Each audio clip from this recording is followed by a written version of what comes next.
Okay बच्चों, good morning, good afternoon और good evening, जो जितने समय देख रहा है उसके लिए। ठीक है, चलो, आपने पिछली क्लास में रेडॉक्स रिएक्शन को ख़त्म किया था और आपने उसके क्वेश्चंस भी लगा लिए होंगे, है ना। तो पिछली क्लास का SW हमारा था रेडॉक्स रिएक्शन की पूरी सीट सॉल्व करनी थी।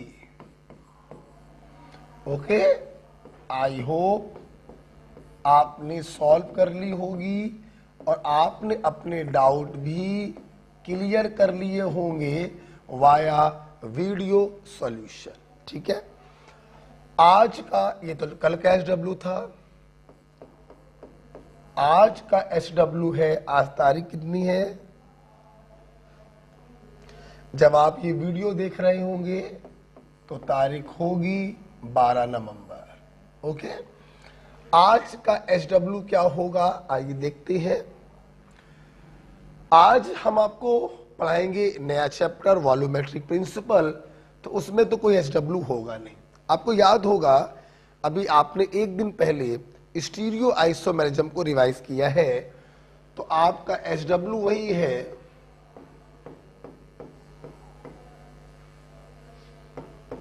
स्टीरियो आइसोमेरिज्म के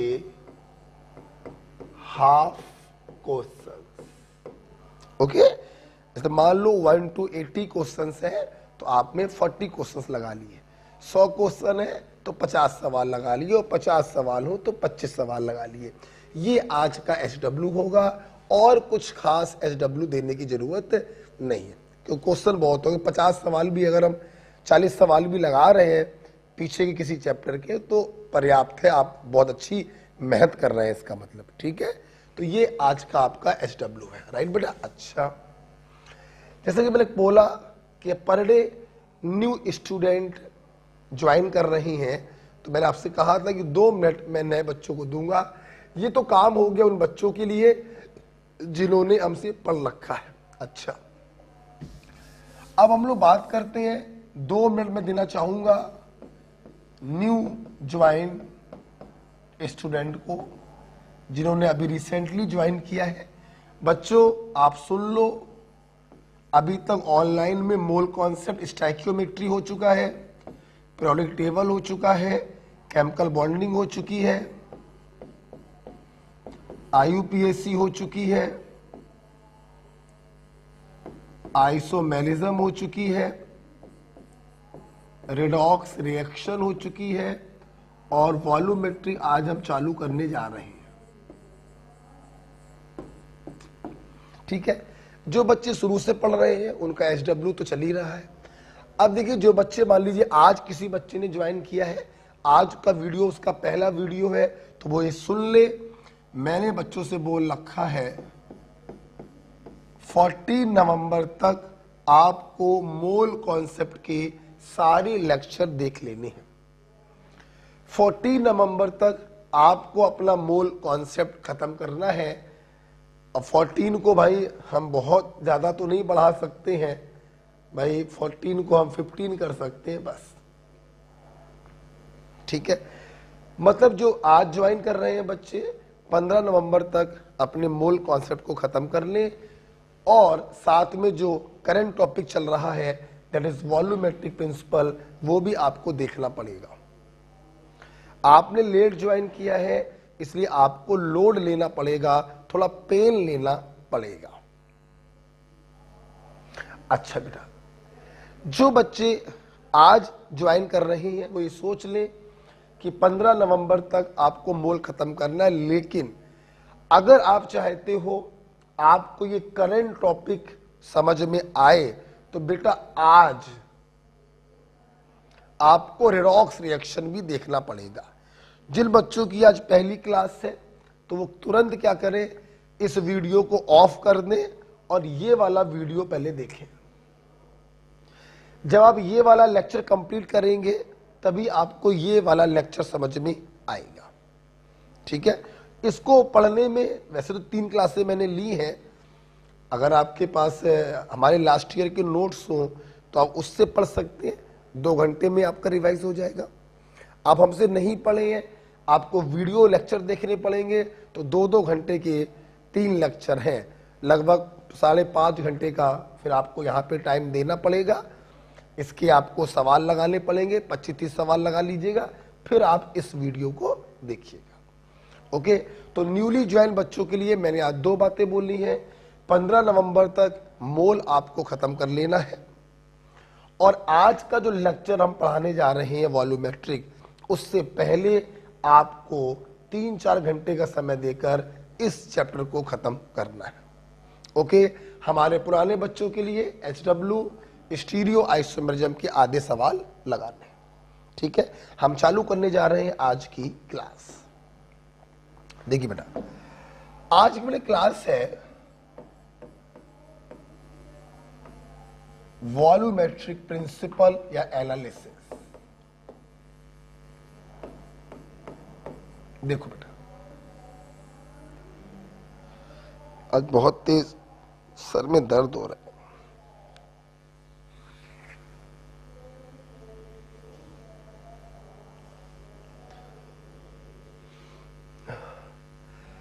देखिए, वॉल्यूमेट्रिक एनालिसिस करके एनसीईआरटी में कोई भी चैप्टर नहीं है, लेकिन एनसीईआरटी में क्या है, एक चैप्टर दिया गया है रिडॉक्स रिएक्शन। उन्होंने उसी चैप्टर में इसको सम्मिलित कर लिया है। ओके, तो आप इसको बोल सकते हैं रिडॉक्स रिएक्शन पार्ट 2 भी बोल सकते हैं, हम लोग वैसे इसको वॉल्यूमेट्रिक बोलते हैं। अच्छा, इस चैप्टर में 3 मेजर पोर्शंस आपको पढ़ने। पहला, इक्विवेलेंट वेट आपको पढ़ना है। दूसरा, डिफरेंट टाइप्स की कंसंट्रेशन, मोलैरिटी, नॉर्मेलिटी, ये आपको पढ़ना है।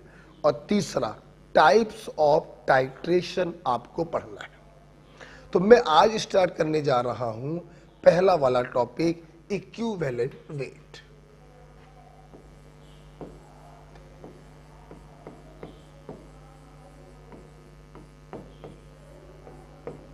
इक्विवेलेंट वेट कहते हो बेटा, इक्विवेलेंट वेट क्या है? देखिए, किसी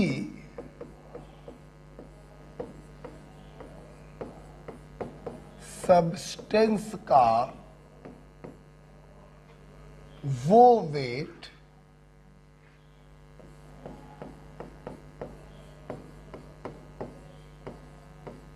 जो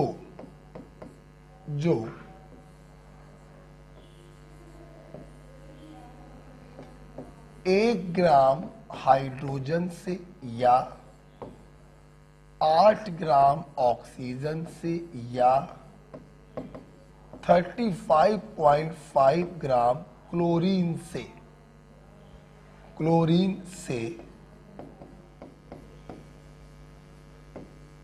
जुड़ रहा हो या इन्हें हटा रहा हो।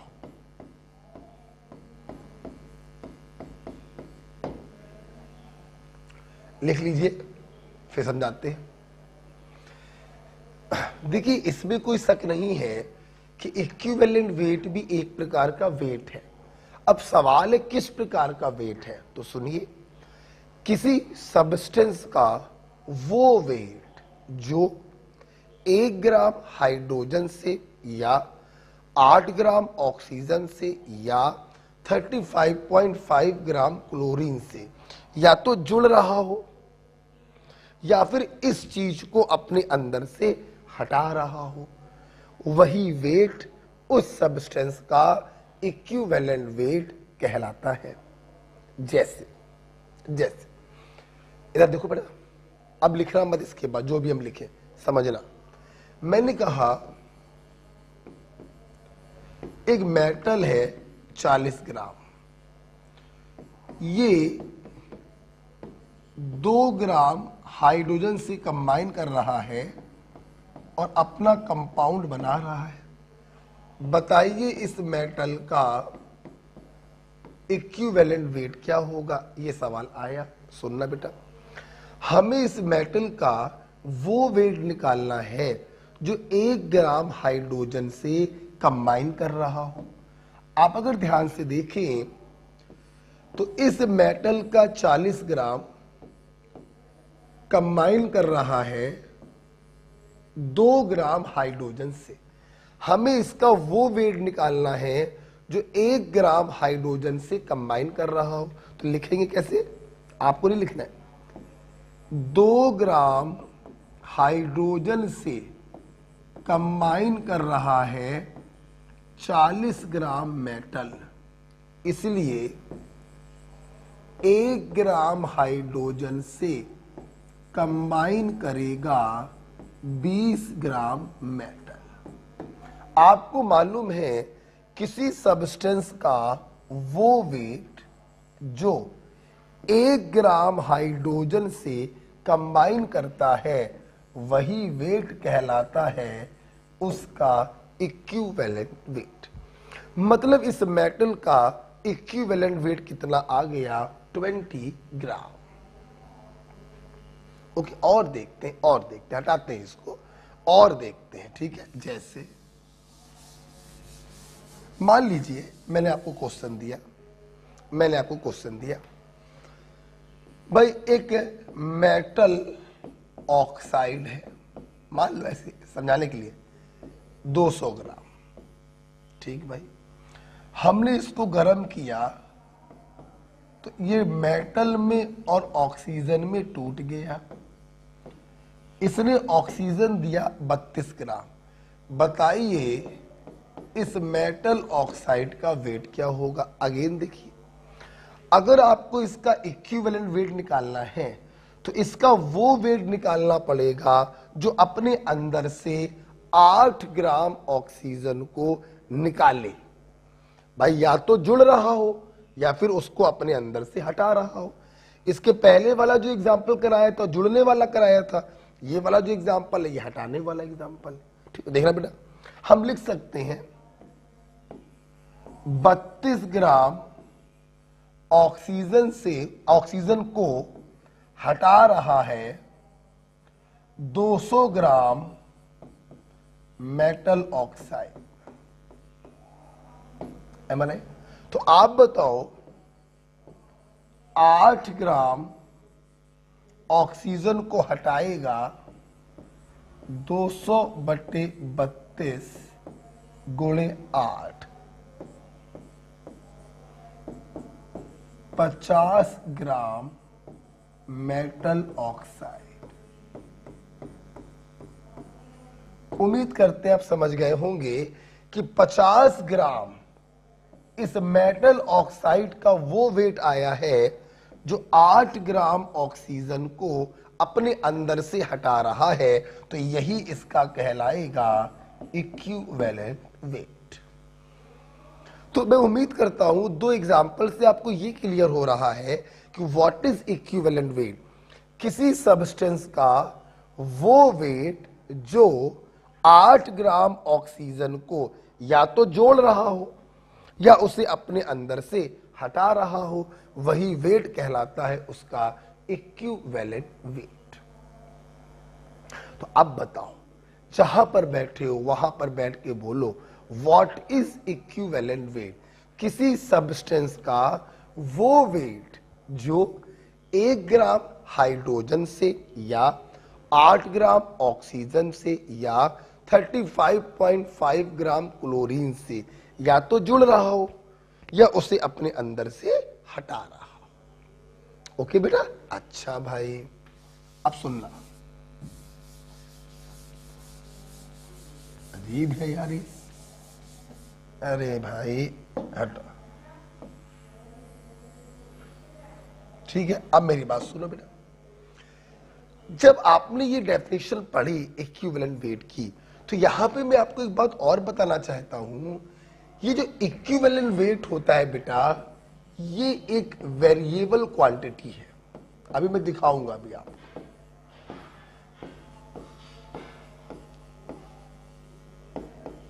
मतलब एक ही चीज का इक्विवेलेंट वेट अलग अलग कंडीशन में अलग अलग हो सकता है। This is the variable quantity. लेकिन हम लोग इक्विवेलेंट वेट जिनसे तुलना करके निकालते हैं, ध्यान रखिएगा उनके इक्विवेलेंट वेट हम लोग फिक्स मानते हैं। ये जो आप लोग बोलते हो ना 1 ग्राम हाइड्रोजन, 8 ग्राम ऑक्सीजन या 35.5 ग्राम क्लोरीन, एक्चुअली में ये इनके इक्विवेलेंट वेट होते हैं। यही 3 एलिमेंट ऐसे हैं जिनके इक्विवेलेंट वेट फिक्स होते हैं, बकाया किसी का भी इक्विवेलेंट वेट फिक्स नहीं होता है। ये एक वेरिएबल क्वांटिटी होती है। ठीक, अच्छा, इस डेफिनेशन पर आपके मेडिकल में 3 प्रकार के सवाल पूछे जाते हैं। आओ हम पहले प्रकार का सवाल आपको करवाएं। ठीक है, अब आप कॉपी पे लिखना चालू करोगे। ये तो लिख ही लिया होगा। देखो, पहला type 1,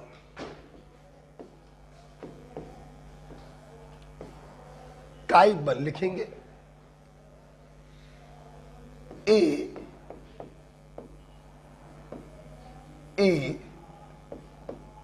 molecule is given and equivalent weight of an atom is asked.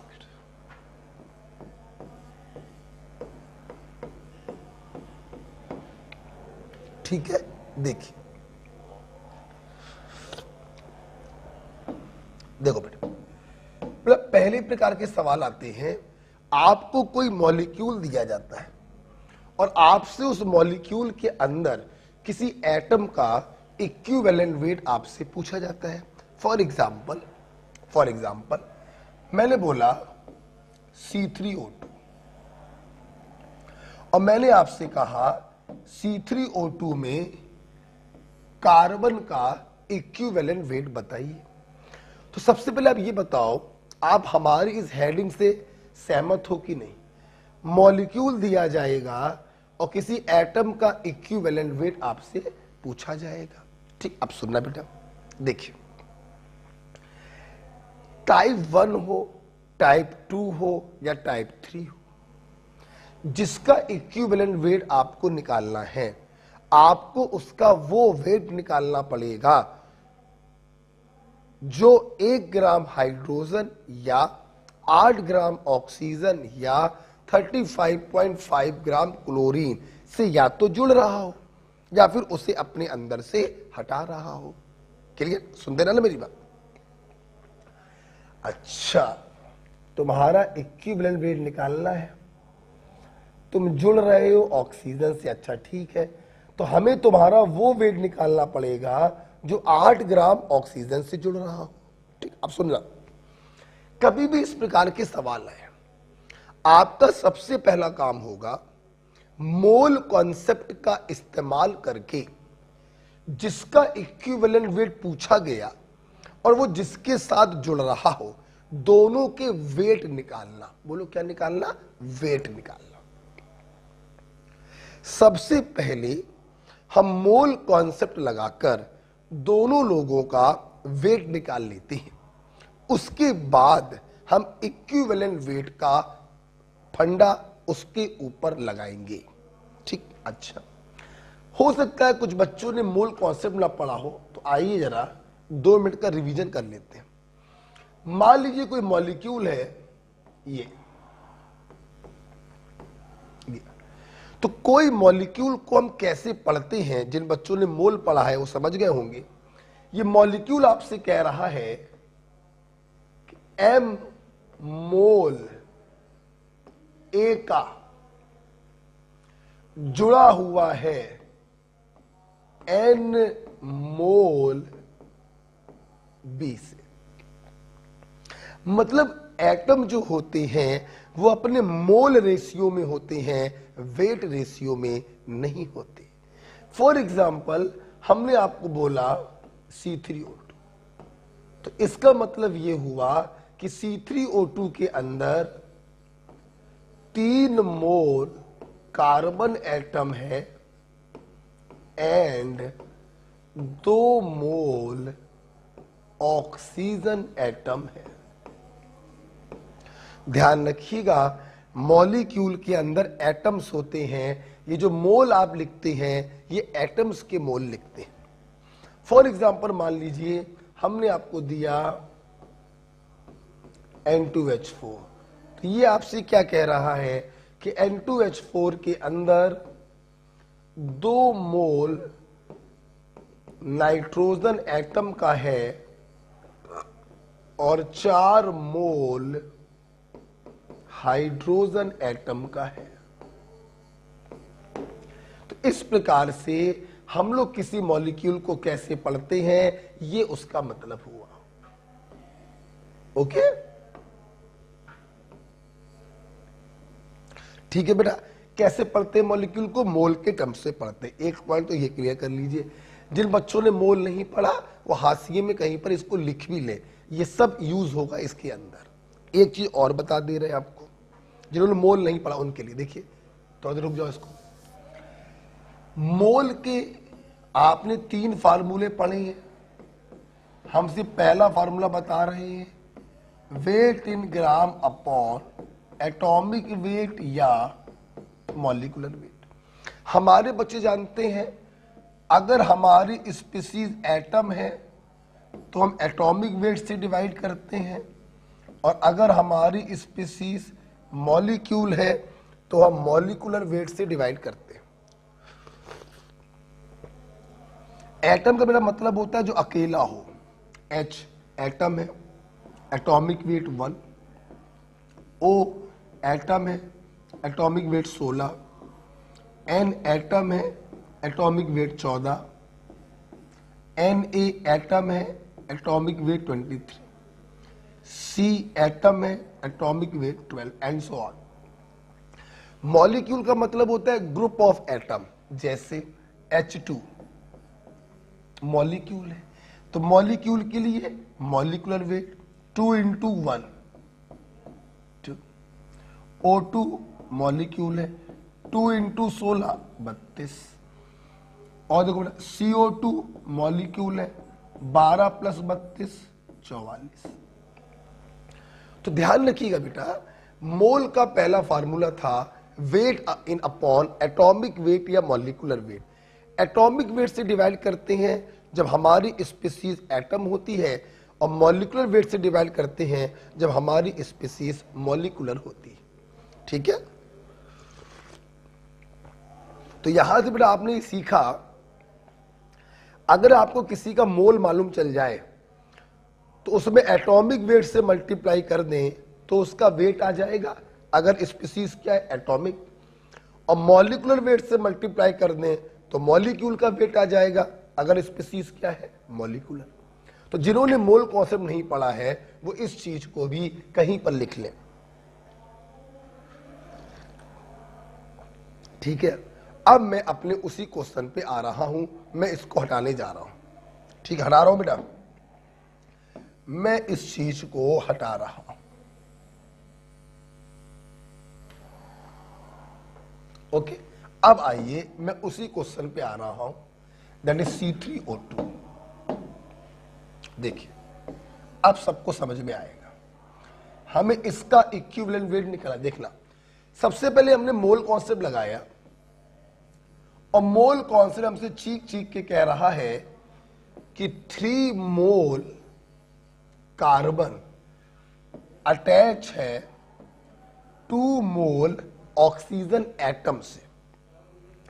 अगर इनके मोल में हम इनके एटॉमिक वेट से मल्टीप्लाई कर दें तो इनका वेट आ जाएगा। कोई डाउट तो नहीं किसी को? दोनों का वेट आ गया। मतलब ये क्वेश्चन हमसे ये कह रहा है, ये क्वेश्चन हमसे ये कह रहा है कि 16 दूनी 32 ग्राम ऑक्सीजन से जुड़ रहा है, चलो ऑक्सीजन से जुड़ रहा है, बोलो बेटा 12 तिहाई 36 ग्राम कार्बन। अगर तुम्हें कार्बन का इक्विवेलेंट वेट निकालना है तो तुम्हें ये निकालना पड़ेगा कि 8 ग्राम ऑक्सीजन से जुड़ेगा 36/32 गुणे 8 बराबर 9 ग्राम कार्बन। और 8 ग्राम ऑक्सीजन से किसी सब्सटेंस का जितना वेट अटैच होता है वही उस सब्सटेंस का इक्विवेलेंट वेट कहलाता है। This is your answer. मतलब इस कंपाउंड में कार्बन का इक्विवेलेंट वेट कितना होगा? 9 ग्राम होगा, राइट। सबसे पहले आपने मोल कॉन्सेप्ट लगाया और दोनों का वेट निकाला। 3 मोल कार्बन एटम जुड़ा है 2 मोल ऑक्सीजन एटम से। इसमें आपने इनके एटॉमिक वेट से मल्टीप्लाई कर दिया, इनका वेट आ गया। तो 32 ग्राम ऑक्सीजन से जुड़ रहा है 36 ग्राम कार्बन, तो 8 ग्राम ऑक्सीजन से जुड़ेगा 9 ग्राम कार्बन, वही होगा उसका इक्विवेलेंट वेट। अब देखिए बेटा, अगर बेटा वैसे तो आप लोगों ने इसको ऐसे कर लिया, समझना मेरी बात, बढ़िया तरीके से कंसेप्चुअली कर लिया। अगर तुम लोग इतना काम करने से बचना चाहते हो, इतना कि तुम्हें ये लिखना ना पड़े 32 ग्राम से जुड़ रहा है 36 ग्राम, तो 8 ग्राम से जुड़ेगा इतने ग्राम। अगर तुम इस काम से बचना चाहते हो, सुनना ट्रिक, पोरवाल टेक्निक। क्या?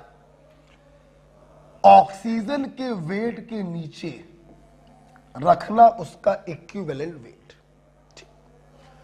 और क्रिस क्रॉस कर देना, ये मल्टीप्लाई ये डिवाइड, तो यहां पर जो आंसर आएगा वो इसका इक्विवेलेंट वेट आएगा।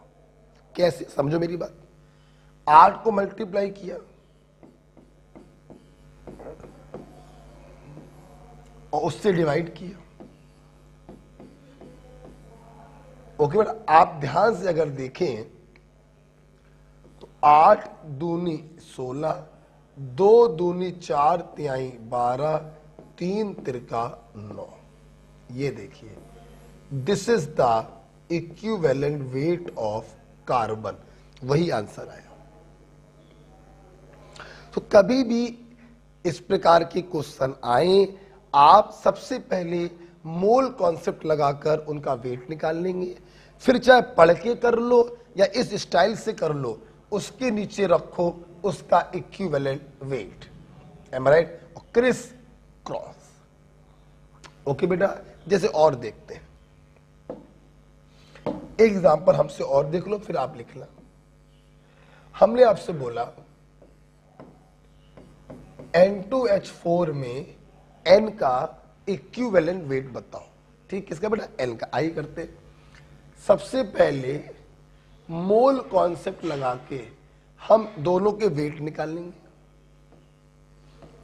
2 मोल नाइट्रोजन एटम जुड़ा हुआ है 4 मोल हाइड्रोजन एटम से।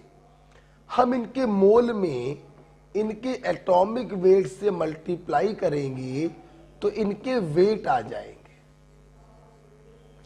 ध्यान रखिएगा, एटॉमिक वेट से मल्टीप्लाई होगा, क्योंकि ये जो मोल आपने लिखे हैं ये एटम के मोल लिखे हैं आपने।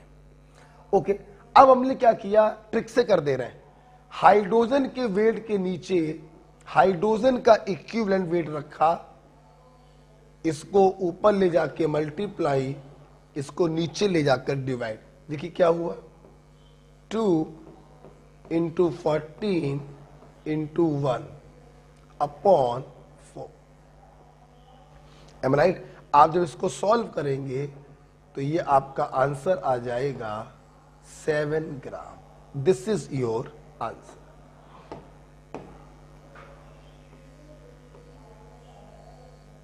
M I right? चलिए दोनों आप लिख लीजिए, फिर आपकी बारी आएगी।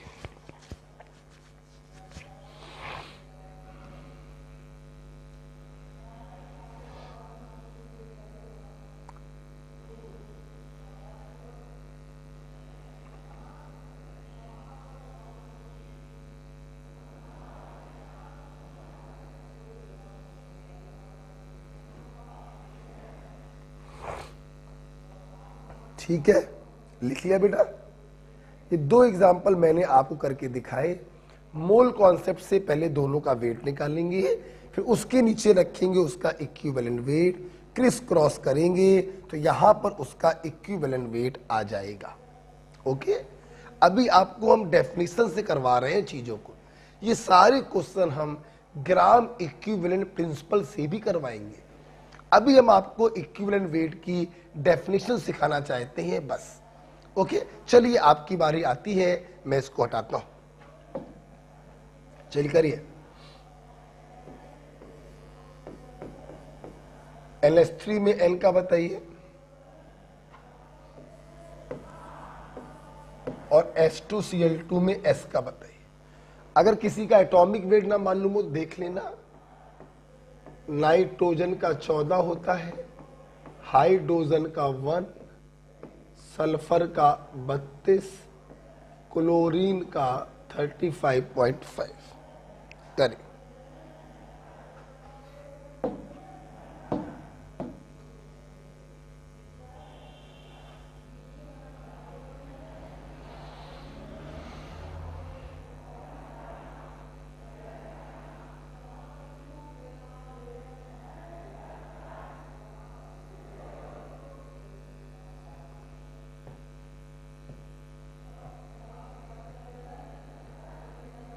हो गया, आइए देखते हैं।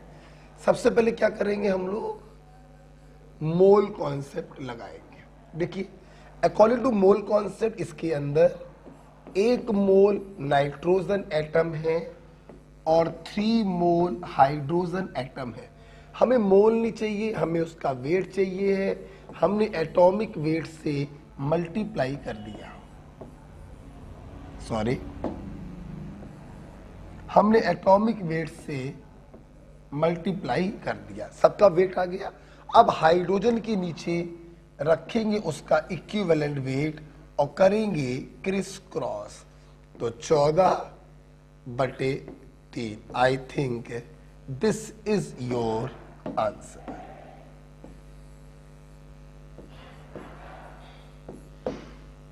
मैं उम्मीद करता हूं सभी बच्चों का 14/3 आ गया होगा। नेक्स्ट इसमें देखिए बेटा, यहां पर भी क्या करेंगे अपन लोग, सबसे पहले सल्फर का और क्लोरीन का वेट निकालेंगे। 2 मोल सल्फर कंबाइन कर रहा है 2 मोल क्लोरीन से, एटॉमिक वेट से मल्टीप्लाई करेंगे तो इनके वेट आ जाएंगे। उसके नीचे रखो उसका इक्विवेलेंट वेट और क्रिस क्रॉस कर दो,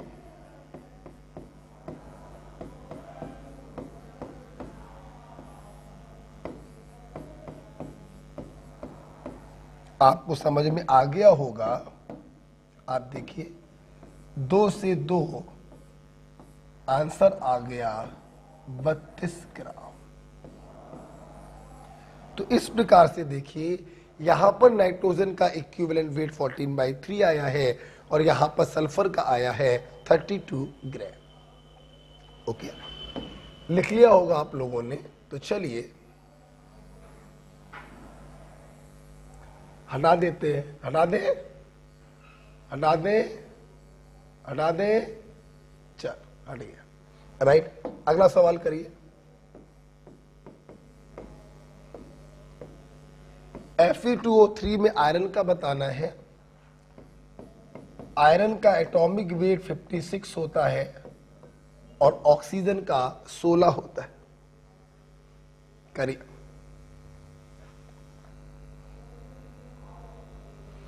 एक और कर दीजिएगा, कार्बन डाइऑक्साइड में कार्बन का निकाल दीजिएगा।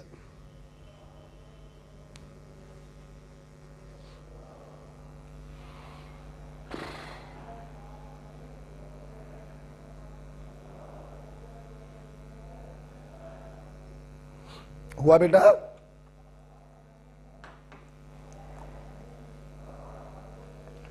पढ़ते रहिए इस कोरोना काल में। आइए देखते हैं, आइए बड़ा देखते हैं। चलिए, हमने सबसे पहले क्या लगाया, मोल कॉन्सेप्ट। 2 मोल आयरन एटम कंबाइन कर रहा है 3 मोल ऑक्सीजन एटम से, हमने इसमें इसके एटॉमिक वेट से मल्टीप्लाई किया और इसमें इसके एटॉमिक वेट से मल्टीप्लाई किया, दोनों के वेट आ गए। ऑक्सीजन के वेट के नीचे उसका इक्विवेलेंट वेट रखेंगे और क्रिस क्रॉस करेंगे। 2 इंटू 56 इंटू 8 अपॉन 3 इंटू 60। अगर आप लोग ध्यान से देखें तो 8 दूनी 16, the answer is 56/3 gram. Okay answer. यहां पर आइए बेटा, जरा यहां पर देखते हैं। यहां पर देखो बेटा, 1 मोल कार्बन एटम है जो जुड़ा है 2 मोल ऑक्सीजन एटम से। हमें तो इनका वेट निकालना है, तो इसमें मल्टीप्लाई कर दिया 12 से, इसका वेट आ गया, और इसमें मल्टीप्लाई कर दिया 16 से, तो इसका वेट आ गया। उसके वेट के नीचे रखेंगे उसका इक्विवेलेंट वेट और कर देंगे क्रिस क्रॉस।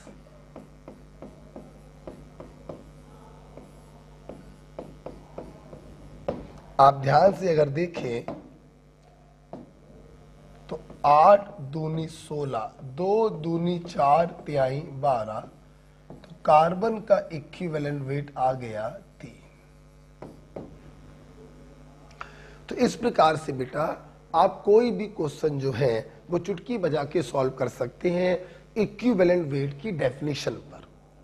ओके, अच्छा, आपको याद होगा मैं थोड़ी देर पहले बोला था कि equivalent weight is a variable quantity. आपको याद है? आप खुद देखो, मैं प्रूफ करके दिखाता हूं। देखो, CO2 में कार्बन का 3 आया है और थोड़ी देर पहले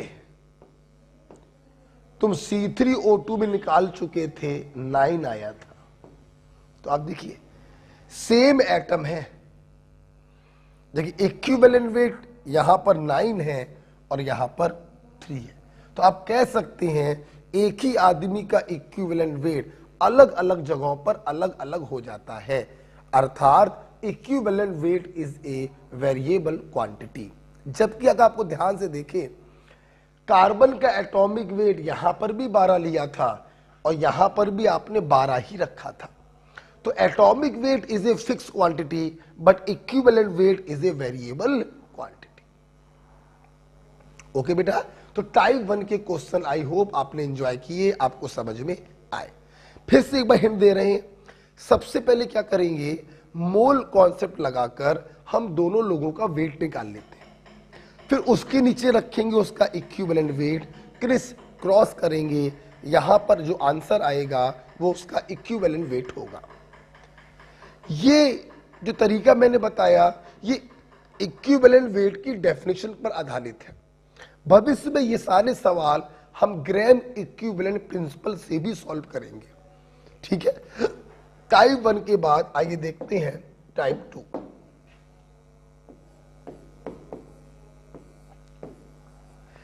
टाइप 2 में क्या होता है ये भी देखिए। टाइप 2 में ना क्या होगा, लिखेंगे a balanced reaction is given. A balanced reaction is given and equivalent weight of a reactant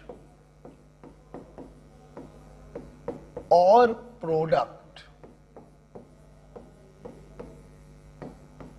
is asked.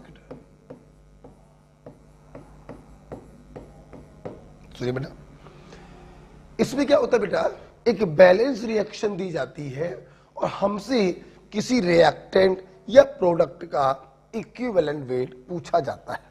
बहुत ही सिंपल है, आइए देखते हैं। एक एग्जांपल लेते हैं, आपको फीलिंग अच्छी आएगी।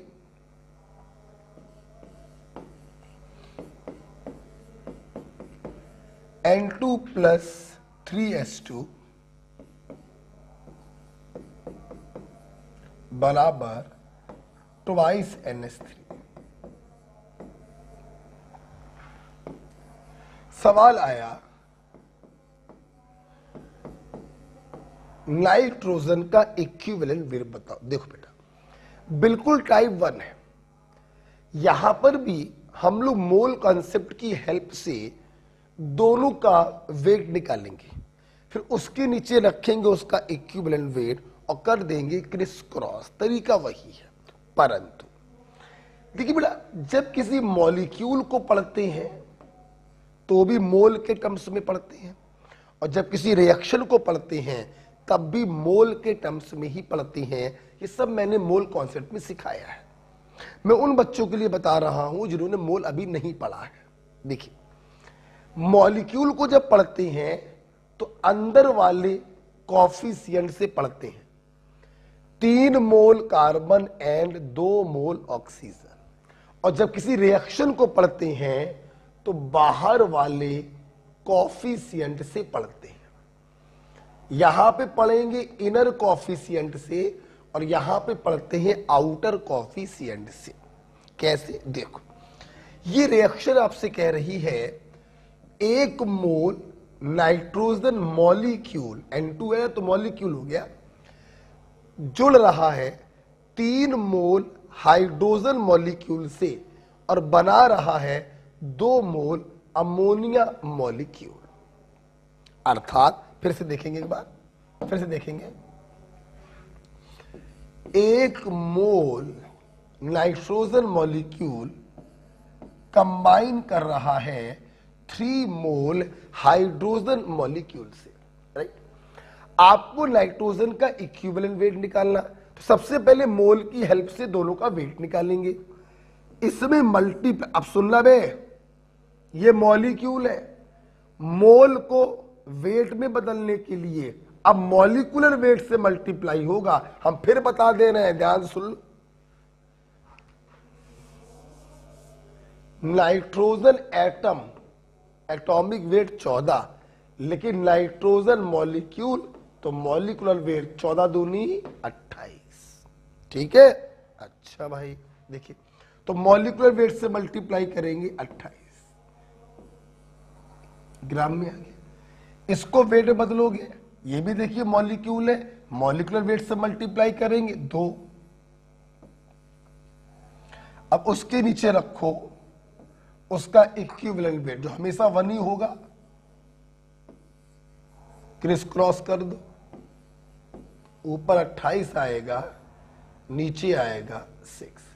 चाहो तो इसको डिवाइड करके आप एग्जैक्ट आंसर निकाल सकते हो, या एक काम ये कर सकते हैं कि 28 क्या था, 28 था नाइट्रोजन का मॉलिक्यूलर वेट, तो हम लोग ऐसे भी लिख देते हैं molecular weight by 6। This is your answer.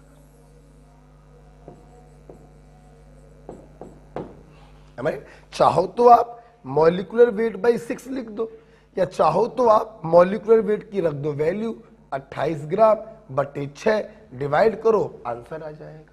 तो जैसे करना चाहो आप वैसे कर सकते। तो जैसे टाइप 1 के क्वेश्चन करते हैं वैसे ही बेटा टाइप 2 के क्वेश्चन भी करते हैं। मॉलिक्यूल को इनर कॉफिशिएंट से पढ़ते हैं और रिएक्शन को आउटर कॉफिशिएंट से पढ़ते हैं।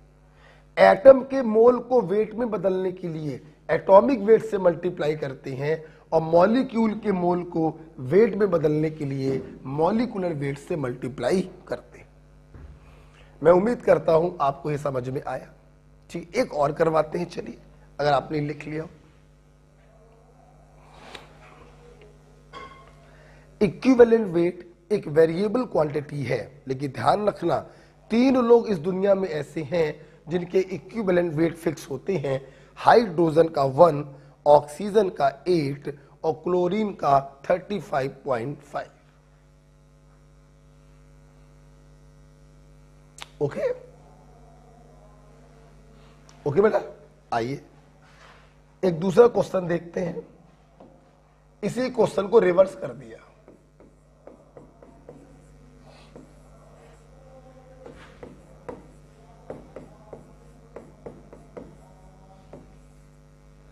रिएक्शन मैंने ये दी और मैंने आपसे क्वेश्चन पूछा इस रिएक्शन में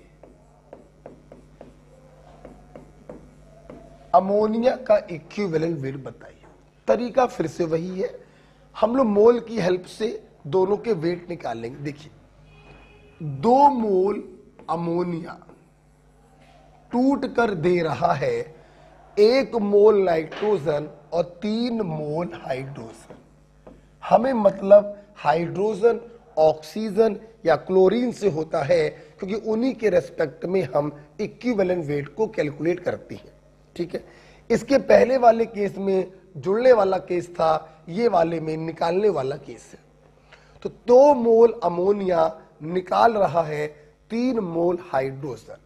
हम इसमें अमोनिया एक मॉलिक्यूल है, इसके मॉलिक्यूलर वेट से मल्टीप्लाई करके इसका वेट निकाल लेंगे और यहां पर हाइड्रोजन के मॉलिक्यूलर वेट से मल्टीप्लाई करके उसका वेट निकालेंगे। इसके नीचे रखेंगे इसका इक्विवेलेंट वेट और कर देंगे क्रिस क्रॉस। आओ देखें क्या होगा। 2 into molecular weight into 1/3 into 2। कोई भी आंसर बता सकता है। 2 से 2 कट गया तो आंसर आ गया मॉलिक्यूलर वेट बाई 3। ओके बेटा, आप चाहो तो मॉलिक्यूलर वेट की वैल्यू भी लिख सकते हो 14 और 3 17। आप ये भी लिख सकते हो 17/3। ओके बेटा, तो कभी भी कोई रिएक्शन दी जाए और किसी मॉलिक्यूल का आपसे इक्विवेलेंट वेट पूछा जाए, ये भी उसी प्रकार से सवाल किए जाते हैं जैसे टाइप नंबर 1 आपने किया था। ओके, अगर आपको ये समझ में आया है तो अब आपकी बारी आ गई। ठीक है, आइए करते हैं। हटाए इसको। अगला सवाल आप लोग करके दिखाएंगे।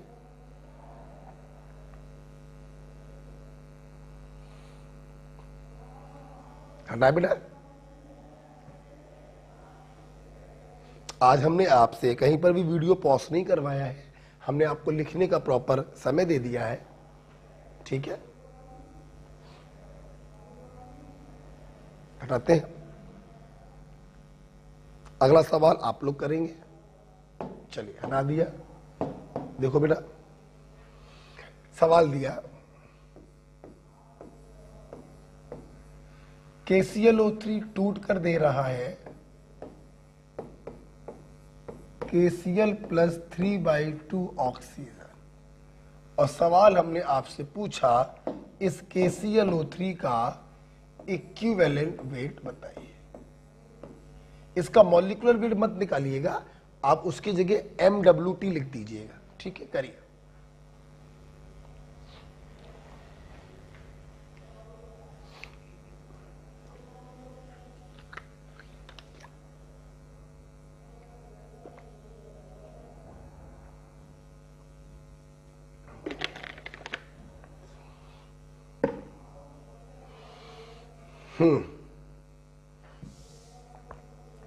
ओके, आइए देखते हैं। सबसे पहले क्या करेंगे, हम लोग पढ़ेंगे इसको। रिएक्शन बैलेंस है, 1 potassium 1 potassium, 1 chlorine 1 chlorine, 3 oxygen, 2 से 2 कट गया 3 ऑक्सीजन। बैलेंस पढ़िए। 1 मोल KClO3 टूट कर दे रहा है 3/2 मोल ऑक्सीजन। ठीक, हमें मोल नहीं, हमें तो वेट चाहिए। हमने इसमें मल्टीप्लाई कर दिया इसके मॉलिक्यूलर वेट से, तो इसका वेट आ गया, और इसमें मल्टीप्लाई कर दिया 16 दूनी 32 इसके मॉलिक्यूलर वेट से, तो इसका वेट आ गया। इसके नीचे रखेंगे इसका इक्विवेलेंट वेट और करेंगे क्रिस क्रॉस। क्या हुआ देखिए, मॉलिक्यूलर वेट इंटू 8/3/2, 3/2 चला गया ऊपर। आप देखिए 8 दूनी 16 दूनी 32, आंसर आ गया मॉलिक्यूलर वेट बाय 6। ओके, आप चाहें तो इसका मॉलिक्यूलर वेट निकाल कर रख सकते हैं। चलो मॉलिक्यूलर वेट निकालो। एटॉमिक वेट को जोड़ेंगे। पोटेशियम का होता है 39, क्लोरीन का होता है 35.5 और 3 इंटू ऑक्सीजन का होता है 16। आप इस वैल्यू को यहां पे रख सकते हैं तो एग्जैक्ट आंसर आ जाएगा। ओके, चल आगे बढ़े। आगे बढ़े बेटा।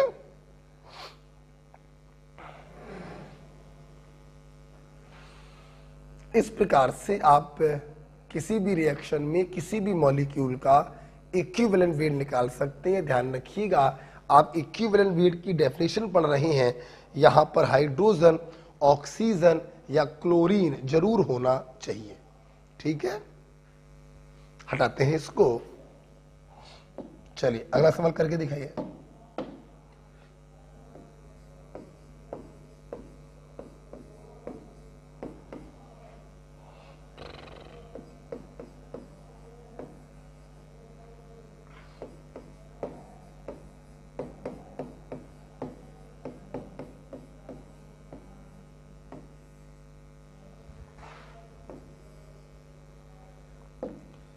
हमसे पूछा गया Na2CO3 का इक्विवेलेंट वेट बताइए। देखिए सबसे पहले आप मुझे सुन लीजिए, फिर आप करिएगा। रिएक्शन देखिए बैलेंस से। अब आप देखिए Na2CO3 जो है वो HCl से कंबाइन कर रहा है। अच्छा भाई, अब HCl में अगर तुम 20 से तोड़ दो तो हाइड्रोजन के रेस्पेक्ट में आप इसको बोल सकते हैं। किसके रेस्पेक्ट में? हाइड्रोजन। देखिए Cl के रेस्पेक्ट में भी बोल सकते हैं, बोलने में कोई प्रॉब्लम नहीं है। आप H के रेस्पेक्ट में बोल दो या Cl के रेस्पेक्ट में निकालो, आंसर सेम आएगा। देखिएगा, जैसे 1 मोल Na2CO3 कंबाइन कर रहा है 1 मोल हाइड्रोजन एटम से। ध्यान रखिए एटम के फॉर्म में। हमने इसमें इसके मॉलिक्यूलर वेट से मल्टीप्लाई कर दिया, इसका वेट आ गया, और इसमें एटॉमिक वेट से मल्टीप्लाई किया तो हाइड्रोजन का वेट आ गया। उसके नीचे रखा उसका इक्विवेलेंट वेट, कर दिया क्रिस क्रॉस। तो इक्विवेलेंट वेट जो होगा वो मॉलिक्यूलर वेट के बराबर आएगा। ठीक है, अगर आप इस क्वेश्चन को क्लोरीन के रेस्पेक्ट में देखें तो 1 मोल Na2CO3 कंबाइन हो रहा है 1 मोल क्लोरीन एटम से। इसमें मॉलिक्यूलर वेट से मल्टीप्लाई करके इसका वेट निकाला। चूंकि ये एटम का मोल है तो एटॉमिक वेट से मल्टीप्लाई करके उसका वेट निकाल लिया। उसके नीचे रखा उसका इक्विवेलेंट वेट, कर दिया क्रिस क्रॉस। आप समझ गए होंगे आंसर अभी भी कितना आया है? मॉलिक्यूलर वेट के बराबर। ओके, तो आप देखिए 1 मोल Na2CO3 1 मोल हाइड्रोजन एटम से कंबाइन कर रहा तो भी आंसर वही आया। 1 मोल क्लोरीन एटम से कंबाइन कर रहा तो भी आंसर वही आया। तो चाहे ऐसे कर लो चाहे ऐसे कर लो। रही बात इसके मॉलिक्यूलर वेट की, वो तो आप समझ ही गए होंगे कि मॉलिक्यूलर वेट कैसे निकालते हैं। एटॉमिक वेट को जोड़कर 2 इंटू सोडियम का एटॉमिक वेट 23 प्लस कार्बन का atomic weight 12 plus 3 into oxygen का एटॉमिक वेट 16, आप जोड़ेंगे 106 आएगा। ओके, अच्छा लिख लो।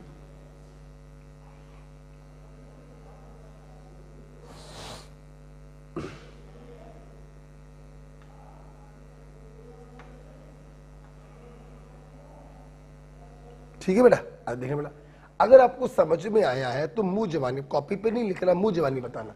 अगर लिख चुके हो तो कॉपी पे लिखना भी नहीं है, बस मुंह जवानी इससे बताना। मान लो मैं क्या करूं, ये है ना, मैंने क्या किया, यहां पर कर दिया 2 मोल HCl, 2 मोल ये,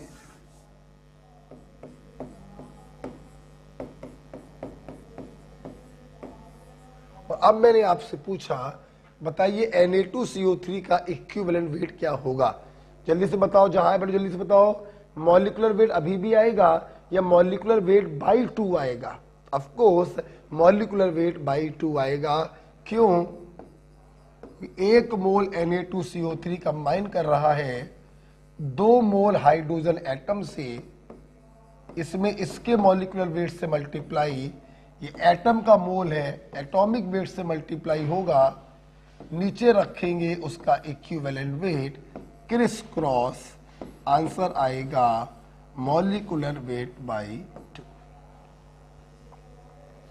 ओके बेटा, आई होप आपको ये समझ में आ गया। चलिए अब हम लोग एक स्टेप आगे जा रहे हैं, सुनिए, इसको हटाते हैं। अभी टाइप नंबर 2 चल रहा है और टाइप नंबर 2 में जरा लास्ट प्रकार का क्वेश्चन देख लो, फिर हम लोग आगे बढ़ेंगे। लास्ट क्वेश्चन देखो,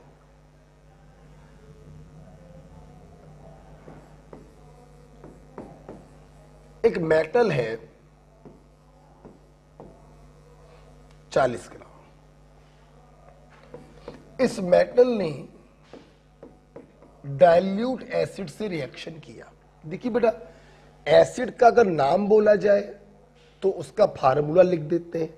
सल्फ्यूरिक एसिड आप H2SO4 लिख दो, नाइट्रिक एसिड आप HNO3 लिख दो। लेकिन अगर एग्जामिनर सिर्फ बोले एसिड है कोई, तो हम लोग लिख देते हैं H+। ठीक, मोल कॉन्सेप्ट में आप ये रिएक्शन पढ़ चुके हो कि मेटल अपनी सॉल्ट में बदल जाएगा और साथ में गैस निकलेगी हाइड्रोजन। ठीक, सुनना बेटा, एग्जामिनर ने क्वेश्चन दिया 40 ग्राम मेटल ने डाइल्यूट एसिड से रिएक्शन किया और आपको 22.4 लीटर हाइड्रोजन को रिलीज किया। ये क्वेश्चन था। ठीक, और आपसे पूछा गया बताइए इस मेटल का इक्विवेलेंट वेट क्या होगा। मेरी बात ध्यान से सब लोग सुनेंगे। देखिए, आप लोग को मालूम है कि हाइड्रोजन, ऑक्सीजन और क्लोरीन से रेस्पेक्ट में हम इक्विवेलेंट वेट निकालते हैं, और हमने भी आपको ट्रिक बताई कि उनके वेट के नीचे रखेंगे हम उनका इक्विवेलेंट वेट। ठीक, समझना मेरी बात, वेट के नीचे रखेंगे इक्विवेलेंट वेट, राइट। क्या ये तुम्हें वेट दिया गया है हाइड्रोजन का? नहीं, ये तो तुम्हें वॉल्यूम दिया गया है। हम तो वेट के नीचे इक्विवेलेंट वेट रखते हैं और फिर क्रिस क्रॉस करते हैं। ये तो आपको इसका वॉल्यूम दिया गया। अब इस सवाल को करने के 2 तरीके हैं। तरीका नंबर 1 जो लेंथी है, क्या आप इस वॉल्यूम को वेट में बदलो with the help of mole concept, फिर उस वेट के नीचे रखो 1 और कर दो क्रिस क्रॉस, तो आंसर आ जाएगा। या फिर एक तरीका और है, क्या? देखिए, जब वेट दिया जाता है तो उसके नीचे रखते हैं इक्विवेलेंट वेट और क्रिस क्रॉस करते हैं।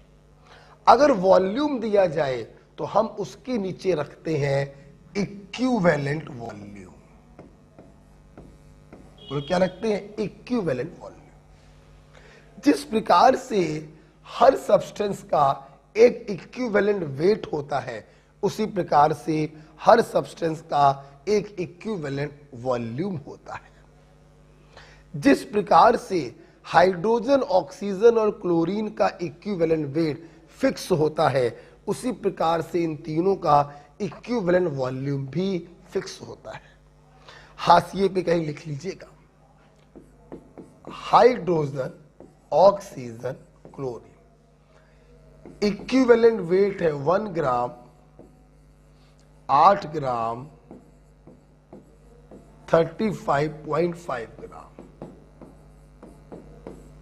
और इनका इक्विवेलेंट वॉल्यूम होता है 11.2 लीटर,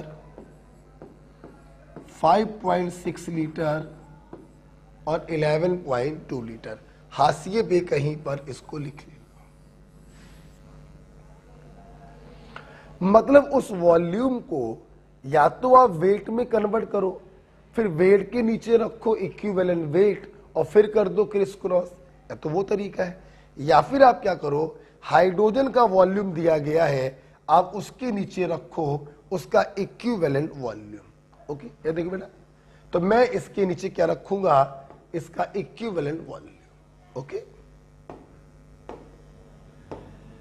दैट इज 11.2 लीटर। इसको हटा दूं,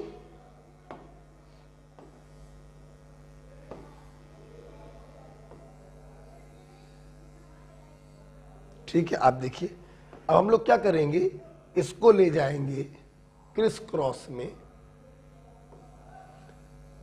तो यहां पर जो आएगा वो इस मेटल का इक्विवेलेंट वेट होगा,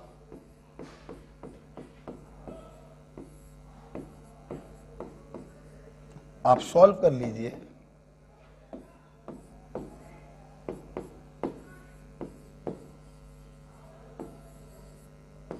दिस इज योर आंसर 20 ग्राम। तो इस मेटल का इक्विवेलेंट वेट आ गया 20 ग्राम।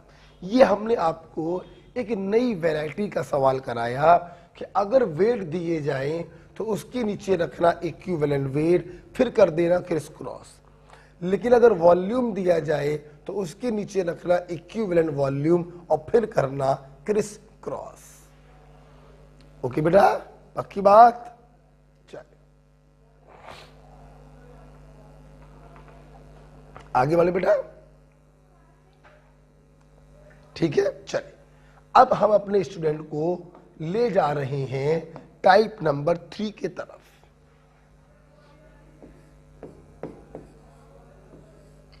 टाइप नंबर 3 की तरफ। टाइप नंबर 3 क्या होता है, सुनिएगा बेटा।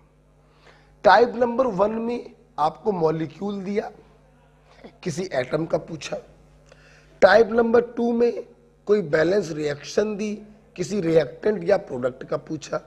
टाइप नंबर 3 में सवाल कुछ इस प्रकार से होता है, जानते बेटा, ऐसे सवाल है कि मेरे पास कोई मेटल हाइड्राइड है। बेटा बोलो क्या, मेटल हाइड्राइड है। अब सुनना, जाहिर सी बात है, अगर मेटल हाइड्राइड है तो इसके अंदर दो ही चीजें होंगी, या तो मेटल होगा और हाइड्रोजन होगा, दो ही चीजें होंगी। अब देखना, एग्जामिनर क्या करेगा, आपसे बोलेगा कि इसके अंदर हाइड्रोजन है X% बाई वेट, बताइए जरा मेटल का इक्विवेलेंट वेट क्या होगा। This is the question. बताइए जरा मेटल का इक्विवेलेंट वेट क्या होगा। बहुत ही आसान, आप टाइप 1 से देख रहे हैं कि हम लोग सबसे पहले जिसका इक्विवेलेंट वेट पूछा जाए और वो जिसके साथ कंबाइन करता है, हम सबसे पहले उसका वेट निकालते हैं, फिर उसके नीचे रखते हैं उसका इक्विवेलेंट वेट और क्रिस क्रॉस कर देते हैं। यही यहां पर भी करेंगे। देखना, टोटल परसेंटेज कितने का होता है, 100 का। अगर 100 में X% हाइड्रोजन है तो 100 माइनस X% मेटल होगा। बोलो हाँ या ना। अरे सुना, ध्यान सुना सब लोग। अगर X% हाइड्रोजन है तो 100 माइनस X% मेटल होगा। अच्छा भाई सुनना मेरी बात। देखिए बेटा, जब परसेंट बाई वेट दिया जाए, आप इस चीज को इसी चैप्टर में दूसरे पड़ाव में पढ़ेंगे, जब डिफरेंट टाइप्स की कंसंट्रेशन हम आपको पढ़ाएंगे। अभी फिलहाल आप इतना समझ सकते हैं कि परसेंट बाई वेट का मतलब वेट ही होता है। मतलब आप इसको x ग्राम मान सकते हैं और आप इसको 100 माइनस x ग्राम मान सकते हैं। जब दोनों के वेट आ गए हैं तो आपने इसके नीचे रखा इसका इक्विवेलेंट वेट और कर दिया क्रिस क्रॉस। तो यहां पर जो आएगा वो इस मेटल का इक्विवेलेंट वेट होगा। Yes, this is the equivalent weight of metal. ये कोई फार्मूला नहीं है बे, आंसर है इसका इक्विवेलेंट वेट। ये बेटा तीसरे प्रकार के सवाल होते हैं। हमने मेटल हाइड्राइड दिया, वो आपको मेटल ऑक्साइड दे देगा, उसके नीचे रख देना 8, क्रिस क्रॉस कर देना। मेटल क्लोराइड दे देगा, उसके नीचे रखना 35.5, क्रिस क्रॉस कर देना। तो एक एग्जांपल मैंने आपको बता दिया, ठीक है। तो इस पर एक क्वेश्चन दे देते हैं जो आपको करके दिखाइए। टाइप 3 में एक क्वेश्चन दे देते हैं, आप करके दिखाइए।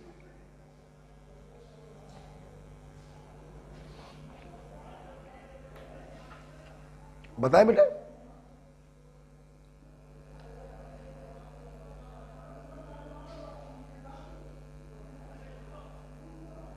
बुखार सा चल रहा है, अब तबीयत थोड़ी खराब हो रही है, फीवर सा आ रहा है। हटाए इसको बेटा, हटाए। देखिए एक क्वेश्चन बना के देते हैं आपको, चलिए लैंग्वेज के रूप में लिखिए।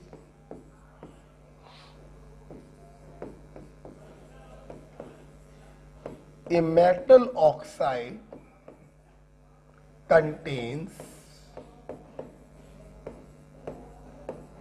a metal oxide contains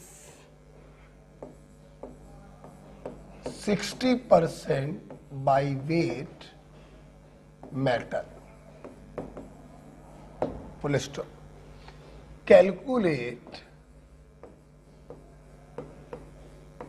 equivalent weight of metal.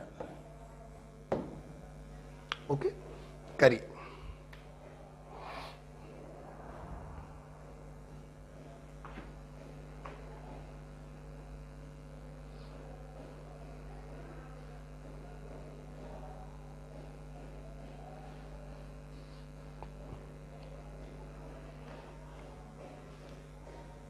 हो गया?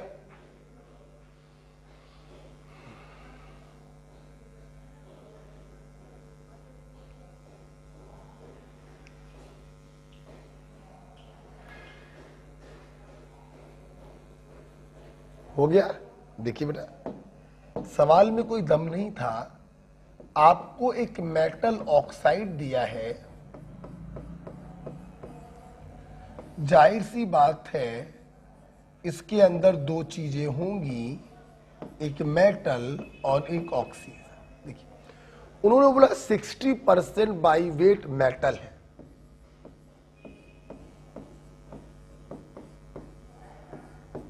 अगर मेटल 60% बाई वेट है तो 40% बाई वेट ऑक्सीजन होगा।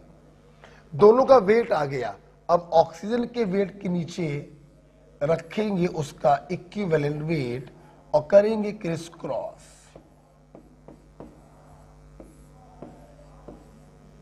आप ध्यान से देखें, 8 × 40 और 5 से इसको काटेंगे 12 ग्राम। मतलब उस मेटल का इक्विवेलेंट वेट कितना आ गया? 12 ग्राम आ गया।